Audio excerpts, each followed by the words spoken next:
Hi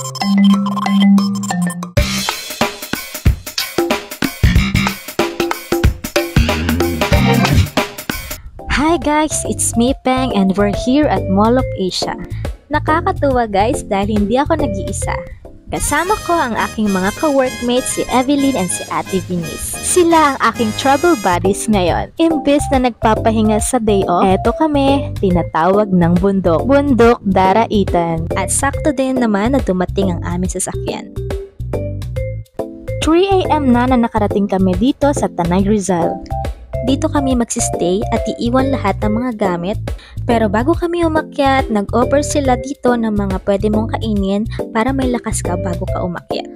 4 AM na nagsimula kaming umalis para daw maabutan namin ang pagsikat ng araw at makikita nyo dito guys na madami tayo. Sumali tayo sa tour.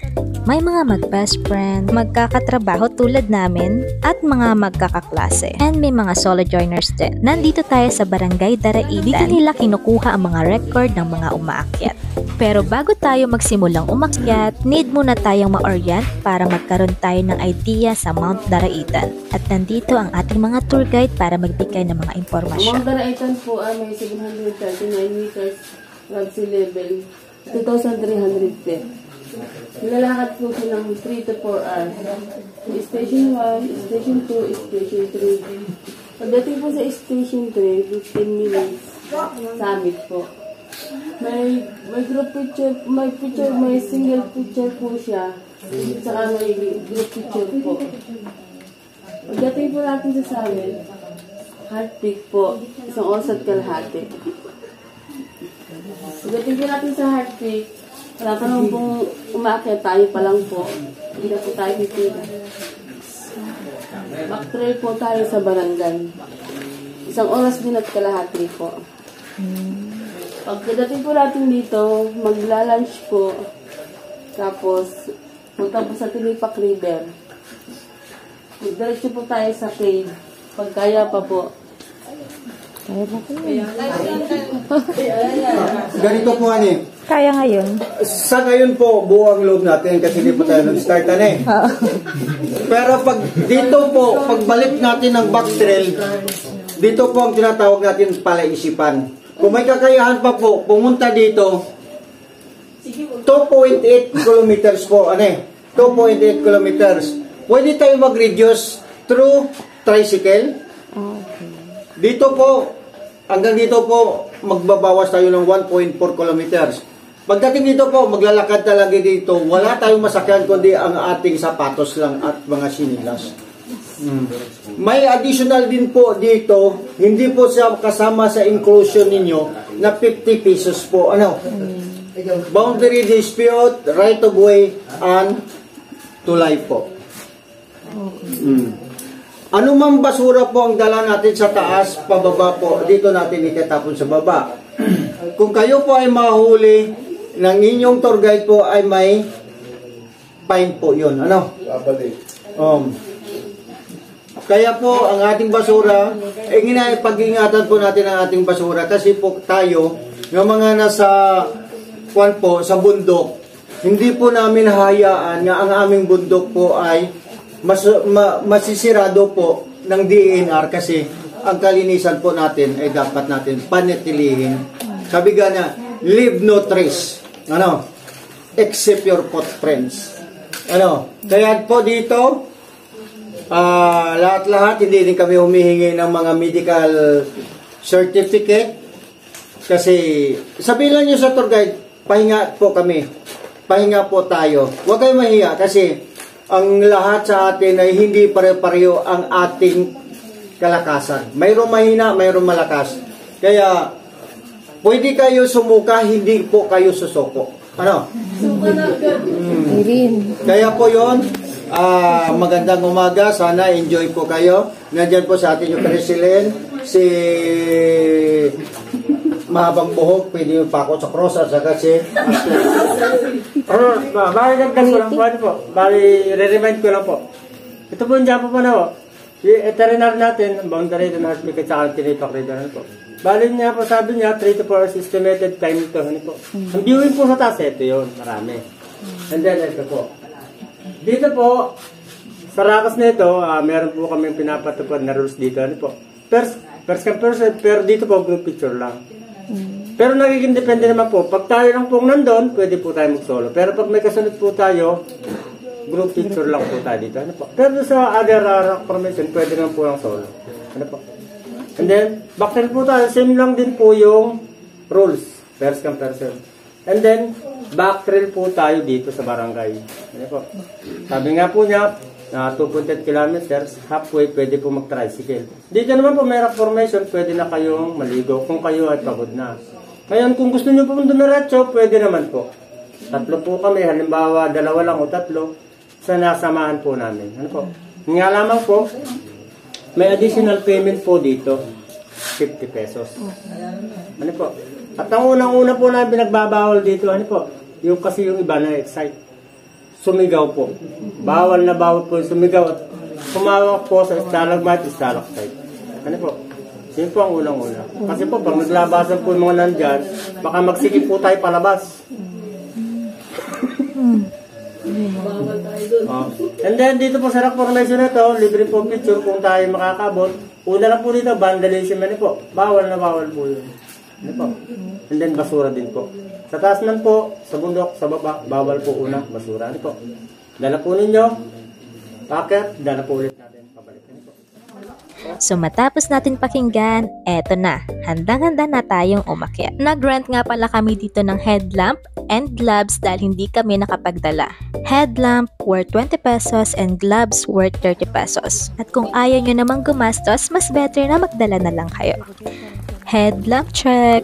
Sure na sure tayo hindi tayo makakadakma ng palaka. Nagsimula na kaming umakyat ng 5 AM. At dito, 20 minutes nagpahinga kami. Napipil ko naman na parang sisiw lang namang umakyat sa Mount Daraitan sa mga oras na to. At sa mga oras naman na ito, parang gusto ko nang bumaba.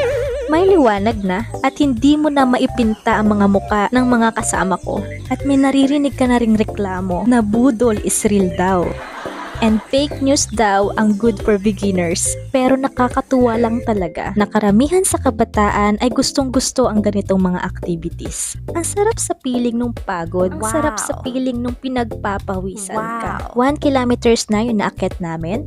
Kaya talaga namang kitang-kita mo dito na pagod na talagang umakyat ang iba. At sisimulan naman naming akyatin ang 2 kilometers. Nakakaloka lang dahil hindi ko na magamit yung phone ko. Kaya naman si Ate Binis na nag-take over para mag-vlog dito. And for your information guys, based sa experience ko, ang mga kailangan nyo lang dalhin, una, tubig, pangalawa, damit na pangpalit. Pero kung hindi nyo naman kailangan pero dinala ninyo, for sure, pagsisisihan nyo. Dito, 2 kilometers na ang naakyat namin. Ang kagandahan is nauuna kami, kaya meron pa kaming oras para magpahinga at para hintayin yung mga nasa ibaba pa. Yes, let's go! Wow, ang sarap ng hangin everywhere. Dito, nalaman namin na last station na, Station 3. Dito magre-rate ako. Yung Station 3 yung pinaka-easy lang para sa amin kasi parang patag na compare sa Station 1 and Station 2. Station 3, nandito na kami at naghihintay na lang kami sa mga iba naming kasama na nasa ibaba pa. Ngayon naman, si Evelyn naman ang humawak ng camera. So, let's rate this person. Rate ko nga lang pala itong babae na ito dahil hindi ko alam kung ano ang kinain niya. Dahil siya lang naman ang kasunuran ng aming tour guide. So, ang kanyang rate is 1 of 10, 9.5. So, ngayon naman, pinasa naman sa akin ni Evelyn. Kaya ngayon, turn na nating hawakan ng camera. Basta ang alam ko lang sa mga oras na to, ang dami kong run sa buhay. Sabi ko, imbis na nagpapahinga ka sa bahay, eto ka ngayon, umaakyat ka. At pinasa ko na kay Ate Binis ang camera. So, i-rate naman natin ang person na ito. 1 of 10, nasa 9.6 siya. Kasi imagine mo, bit-bit mo yung camera, tapos bit-bit mo pa yung bukari. And finally, nakarating na rin tayo sa tuktok ng bundok ng Daraitan. Ito ang mga advantage ng mga nauunang umakyat. Makakakuha ka ng mga magagandang pictures na hindi ka nagmamadali.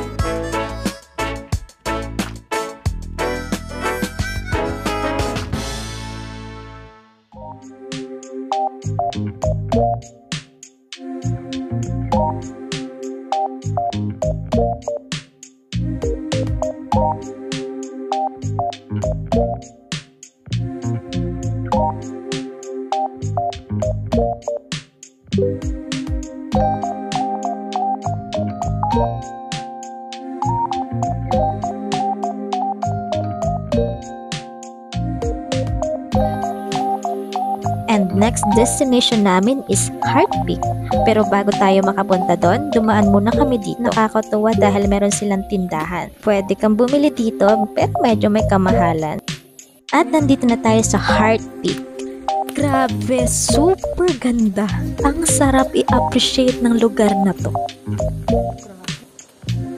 And shoutout pala dito kay Kuyang Mahaba ang Buhok dahil siya ang aming tour guide at super galing talagang kumuha ng mga picture. The best ka, Kuya. Expectation versus reality na nga. Nakuha pa namin dito magpahinga habang naghihintay ulit. So alam nyo na, dapat nauuna talaga kayo. Parang tulad namin, meron pa kaming oras para mahiga. Nakakatuwa dahil doon sa tuktok na yun, doon pala kami galing. Hindi ko na nakuhanan yung pababa dahil mas ginusto na naming i-enjoy at magpadusdos dahil kung anong hirap ng pataas, sobrang hirap ang pababa.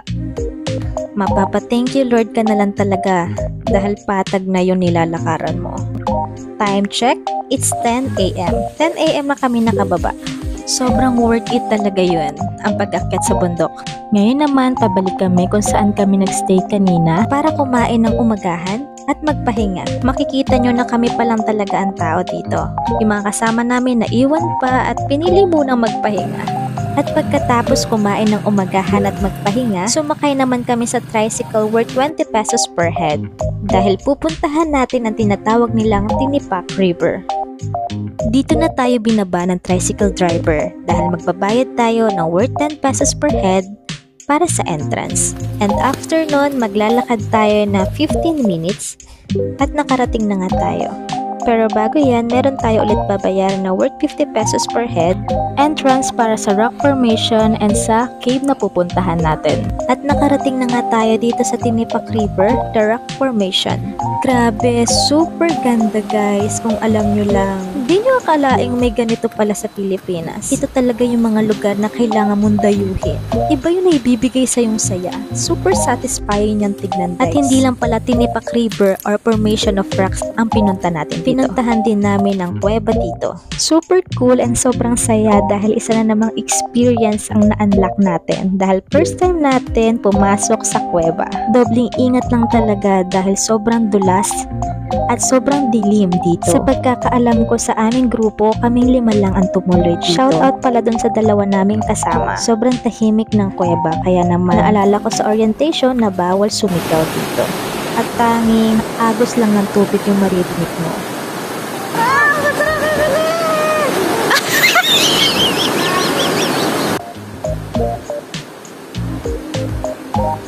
Nakakatakot pero nakaka-excite dahil best experience ito para sa amin.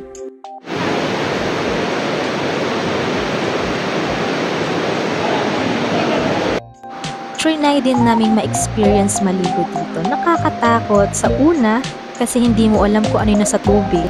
Pero dahil nandito na kami, gusto naming ma-experience lahat. Nagstay din kami ng ilang minutes pero nag-decide kami na lumabas na at doon na lang ituloy.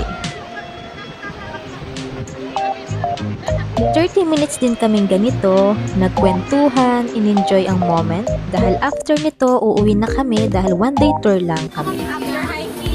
So after ng adventure natin sa Mount Dariitan, eto kami ngayon, nasa Samgyu dahil deserve namin to. So dito ko na tinatapos ang ating vlog. Magpapakabusog kami at babawi ng lakas at dito na din ako magpapasalamat sa mga nag-organize ng event na to. Thank you so much po. Special thanks din pala sa aking travel buddies, Evelyn and Ate Binis. More travel to come with you guys. Napanood mo na ba ang iba kong vlog? Kung hindi pa, pumunta ka sa aking channel at panoorin ito. Salamat sa support. Mag-iwan ka ng like and comment. Thank you for watching. Hanggang sa susunod na biyahe.